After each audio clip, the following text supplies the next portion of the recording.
Good morning, students. In today's lecture, we will discuss about the picture. Okay, so let's start now. जैसा कि आप देख पा रहे हैं पिक्चर में आपको two persons are there. One is the peasant and another is the जमींदार.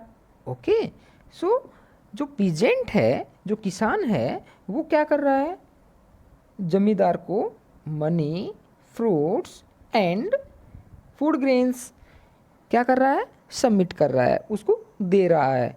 बट जो जमींदार है वो उसकी तरफ देख भी नहीं रहा है. ठीक है, तो इट मीन्स दोनों जो व्यक्ति हैं वो किस किस को रिप्रेजेंट कर रहे हैं? जो जमींदार है वो स्पाइडरमैन को रिप्रेजेंट कर रहा है और जो किसान है वो किसको कर रहा है? फ्लाई को रिप्रेजेंट कर रहा है. कैसे? क्योंकि जो स्पाइडर होता है वो क्या करता है? फ्लाई को अपने जाल में फंसा लेता है और अंत में फ्लाई की फिर क्या हो जाती है? मृत्यु हो जाती है. उसी प्रकार जो जमींदार है वो क्या करता है? टैक्सेस जो है वो बढ़ाता रहता है. और जो किसान है, पीजेंट है, वो क्या करता है?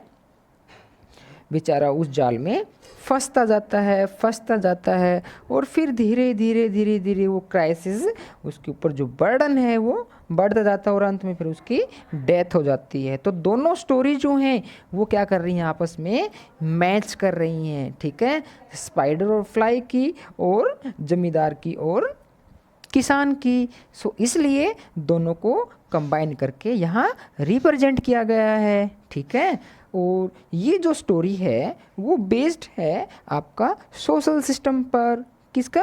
फ्रेंच का. कि जो फ्रांस का जो सोशल सिस्टम है वो कैसा है कि जो थर्ड स्टेट के अंदर जो पीजेंट है वो बेचारा क्या है? बिल्कुल पिसता जाता है. मीन्स उसके ऊपर बर्डन बहुत ज़्यादा है. ठीक है, तो अब हम लोग बात करने वाले हैं द स्ट्रगल टू सर्वाइव. कि आपको जीने के लिए भी क्या करना पड़ रहा है? स्ट्रगल करना पड़ रहा है. ठीक है, सर्वाइव करने के लिए. Why? Because the population of France rose from about 23 million in 1715 to 28 million in 1789. ठीक है, वही पॉपुलेशन जो है किसकी? फ्रांस की, वो बढ़ गई है. क्यों? क्योंकि 1715 के अंदर वो कितनी थी? 23 मिलियन. और 1789 जब आपका फ्रेंच रेवोल्यूशन हुआ उस टाइम पे वो कितनी है? 28 मिलियन. ठीक है, तो 5 मिलियन जो है वो क्या हो चुकी है? बढ़ोतरी हो चुकी है. किसमें? पॉपुलेशन के अंदर. ठीक है, so this lead to a rapid increase in the demand of the food grains. तो इसकी वजह से क्या हुआ है कि आपकी फूड ग्रेन्स की जो डिमांड है वो क्या है? रैपिडली बढ़ी है. सिंपल सी बात है कि अगर आपकी पॉपुलेशन बढ़ रही है तो उनके खाने के लिए क्या चाहिएगा? भोजन तो चाहिएगा उनको. ठीक है, तो डिमांड तो बढ़ेगी. ठीक है, अगर पॉपुलेशन है तो खाने के लिए भोजन भी चाहिए उनको. बट प्रॉब्लम क्या है कि जो प्रोडक्शन जो है of grains could not keep peace with the demand.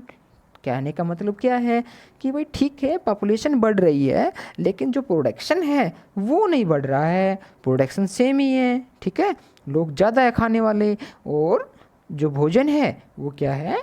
कम है. तो इसलिए क्या हुआ? जिस चीज़ की कमी होगी, शॉर्टेज होगी, उसके प्राइस क्या हो जाएंगे? बढ़ जाएंगे. ठीक है, so the price of the bread, कि जो ब्रेड के जो प्राइस हैं वो क्या हैं? बढ़ गए हैं. And staple diet of the majority rose rapidly. कहने का मतलब क्या है कि भाई ये जो ब्रेड जो है वो फ्रांस की सोसाइटी के अंदर एक नॉर्मल डाइट है, मतलब जो हर रोज़ डेली बेस पे लिया जाने वाला भोजन है. अब उसके प्राइस क्या हो चुके हैं? बढ़ चुके हैं. सो पीपल्स आर एंग्री, कि लोग गुस्से में हैं. ठीक है, जो डेली बेसिस की चीज़ें हैं उनके प्राइस बढ़ चुके हैं. Most workers were employed as labour. ज़्यादातर जो लोग थे वो क्या क्या है? लेबर का काम करते थे. कहाँ पर? Workshop. Where owner fix their veg.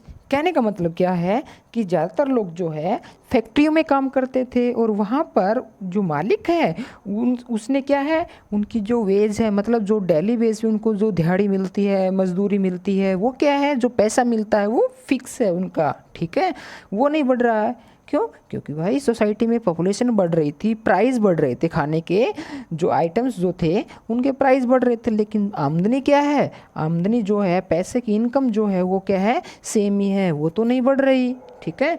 तो प्रॉब्लम तो क्रिएट होगी ही, ठीक है। But wage did not keep pace with the rise of price, कि पैसे की कीमत जो है, जो पैसा है, ठीक है, और डेली बेस पे जो उनको मिलता है वो नहीं बढ़ रहा है, ठीक है, इनकम नहीं बढ़ रही है, और प्राइस क्या है, राइज हो रहे हैं, बढ़ रहे हैं, कि मतलब जो जैसे प्राइस बढ़ रहे थे उसके साथ साथ में इनकम भी बढ़नी चाहिए थी, ठीक है, बट वो नहीं बढ़ रही है, वो फिक्स है। So gap between the poor and the rich widen, कि मतलब कि जो गरीब और अमीर का बीच का जो गैप है, ठीक है, वो क्या होता जा रहा था, बढ़ता जा रहा था। सिंपल सी बात है, क्योंकि अगर कोई पुअर व्यक्ति है, अगर उसको अच्छी इनकम मिलनी स्टार्ट हो जाए तो क्या है, उसका लिविंग स्टैंडर्ड बढ़ जाएगा। तो लेकिन अब क्या है, उसकी इनकम तो सेम ही थी, ठीक है, लेकिन प्राइस क्या हो रहे थे, बढ़ रहे थे, तो अब प्रॉब्लम क्रिएट हो रही है, ठीक है। दिस आगे इन्होंने जो लिखा है कि things become rose when ever draft और हेल्स रिड्यूस द हार्वेस्ट, कि कहने का मतलब क्या है कि प्रॉब्लम तो उस टाइम पे और भी ज़्यादा बढ़ जाती थी जब ड्रफ या हेल, कि भाई अगर सूखा पड़ जाता है या ओले वगैरह गिर जाते हैं, ठीक है, और उसकी वजह से आपका जो अनाज है वो कम पैदा होता है, ठीक है, तो उसकी वजह से क्या होगा, और भी प्रॉब्लम हो जाएंगी, कि पहले से ही पॉपुलेशन बहुत ज़्यादा है, उनको खाने के लिए शॉर्टेज है, ठीक है, प्राइस बढ़ गए हैं, लेकिन ऊपर से अगर प्रोडक्शन ही कम हो जाए, अगर फसल ख़राब हो जाए, तो मतलब बहुत बड़ी प्रॉब्लम क्रिएट हो जाएगी फिर तो, ठीक है। आफ्टर इन्होंने लिखा है this lead to substance crisis, अब जो जीवन जीना, सब्सटेंस क्राइसिस का मतलब है कि जो जीवन जीना ही बिल्कुल क्या हो गया है, आपका बड़ी ही दिक्कत हो गई है, कि लोग अपना जीवन ही नहीं जी पा रहे हैं, बेसिक जो नीड है खाने की वो ही पूरी नहीं कर पा रहे हैं अपना, ठीक है। And something that occurred frequently in the France during the old regime, और ये चीज़ें कोई नई नहीं है, पुराने टाइम पे जो था, राजा का जब शासन था तो उस टाइम पे फ्रांस में ये चीज़ें होती रहती थी, ठीक है, तो ये चीज़ें रिपीट होती रहती थी।